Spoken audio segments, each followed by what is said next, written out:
At the end of this video, we will be able to construct a graph between wave function versus radius for any orbital. Here is a graph between wave function versus radius. This is a graph between wave function psi versus radius, and this represents a certain orbital. At the end of this video, we will be able to tell which orbital actually represents this graph. Now, before entering into these graphs, we have to recall the formula by which we can calculate the number of radial nodes. The formula is actually n minus L minus 1, where n is principal quantum number and L is azimuthal quantum number for any orbital. Before entering into these graphs, we have to remember one thing further, that is, for any s orbital,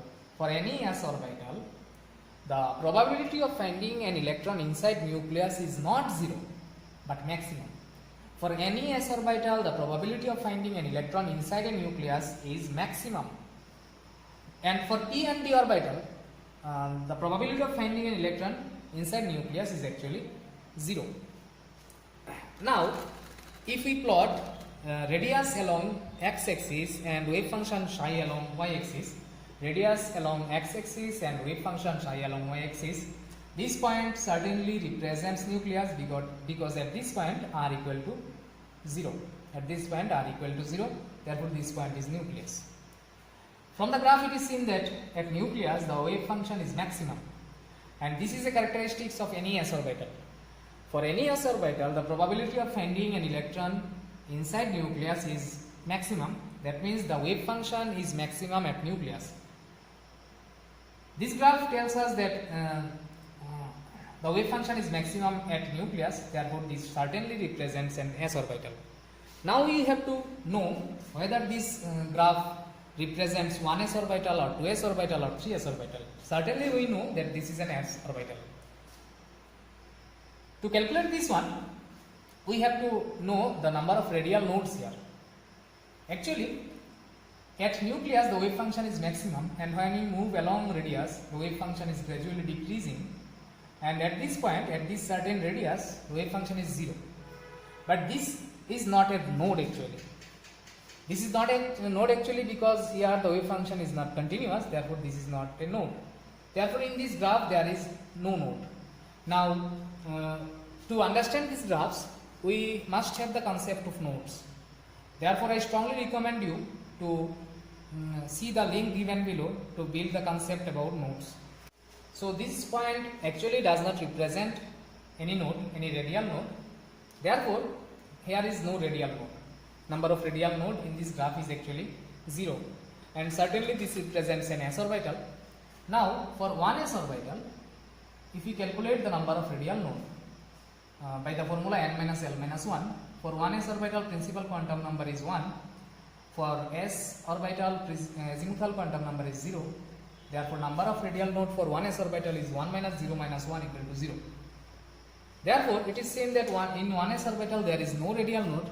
Certainly this graph represents 1s orbital.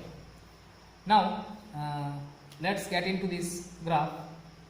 Here when r equal to 0, that means when at nucleus the wave function is maximum, therefore this is also a graph for this is also a graph for s orbital. Now we have to find whether it is 2s orbital or 3s orbital or 4s orbital.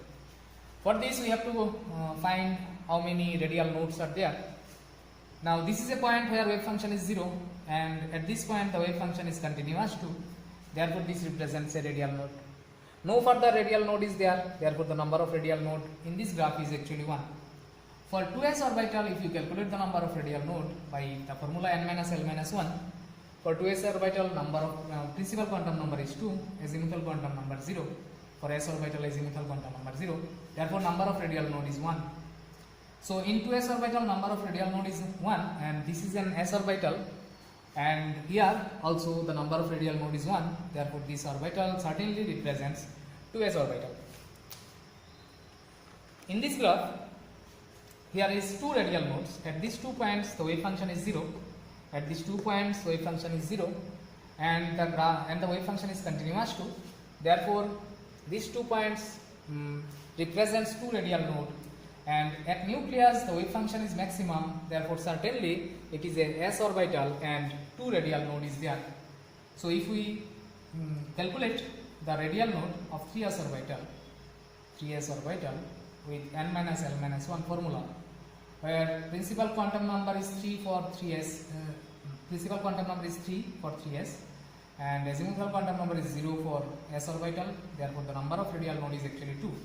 So we have find that in 3s orbital there is 2 radial nodes, and these graphs also have 2 radial nodes, and it is certainly for an s orbital because at nucleus the wave function is maximum, therefore this graph represents 3s orbital. Now getting into this equation, here at nucleus the wave function is 0, not maximum, therefore this is a graph for p orbital or d orbital. Now if we are told that this is a graph for p orbital, then we have to find whether this graph is for 2p orbital or 3p orbital or 4p orbital. For this we have to calculate the number of radial nodes from the graph. Here these at these 2 points wave function is 0, but these 2 points does not represent actually node, because at these 2 points the wave function is not continuous, therefore these 2 points does not represent radial node. Therefore here number of radial node is actually 0. If this is a p orbital, this can be p or d. If we told that this is a p orbital, then we can say that here is no radial node. For 2p orbital, the number of radial node, if we calculate the number of radial node, for 2p orbital principal quantum number is 2, for azimuthal quantum number is 1, therefore the number of radial node for 2p orbital is 2 minus 1 minus 1 equal to 0. And if this graph is for p orbital, there is no radial node, and 2p orbital has also no radial node, therefore certainly this graph is for 2p orbital. Here we have plotted wave function against radius. At nucleus the wave function is 0, but this is not actually a node. The number of node here is actually 1. At this point wave function is 0 and the wave function is continuous too, therefore this is a node, this is a radial node. And certainly this is a graph for p orbital or d orbital. So if we are told that this is a graph for p orbital, then we will calculate whether this is a 2p or 3p or 4p. Now for 3p orbital the number of radial node is n minus l minus 1. Here principal quantum number is 3, azimuthal quantum number 1, therefore the number of radial node will be 1.